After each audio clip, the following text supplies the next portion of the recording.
Isang swerteng hapon muli sa inyong lahat. Nagbabalik na naman ako para sa update ng ating 5pm draw ng PCSO.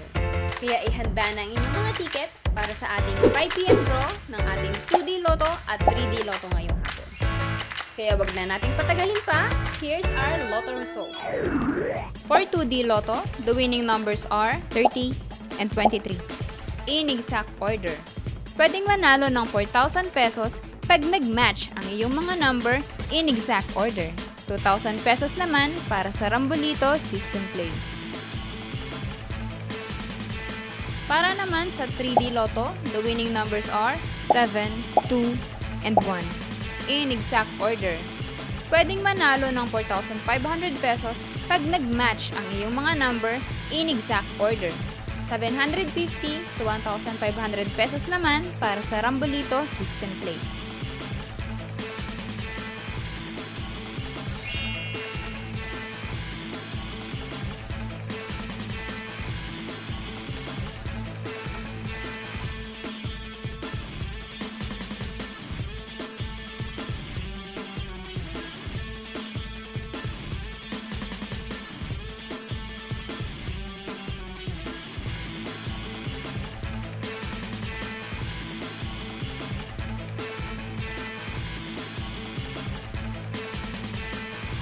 Ito po ay babala sa ating mga Lotto players. Ang Lotto ay live na binobola, kaya wala pong nakakaalam ng mga number na lalabas. Huwag pong magpapaloko sa mga nagsasabing alam nila ang lalabas sa game at sa authorized outlet lamang bumili ng ticket bago ang draw.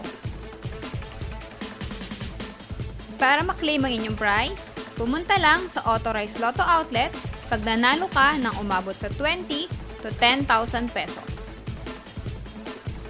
For more than 10,000 to 300,000 ang panalo nyo, sa PCSO branch na pinakamalapit sa inyong lugar, pwedeng i-claim ang prize with 2 valid IDs.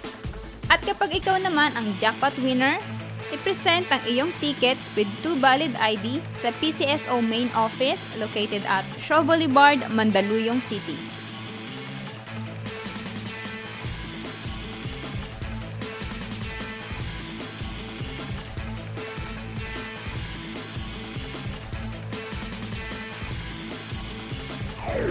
Congratulations po sa lahat ng ating mga winners at magkita-kita ulit tayo mamayang 9pm draw para sa ating 2D Lotto, 3D Lotto, Super Lotto 649 at Ultra Lotto 658.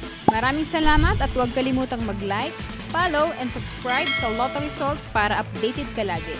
And do comment below if you have questions about Lotto Result. Maraming salamat.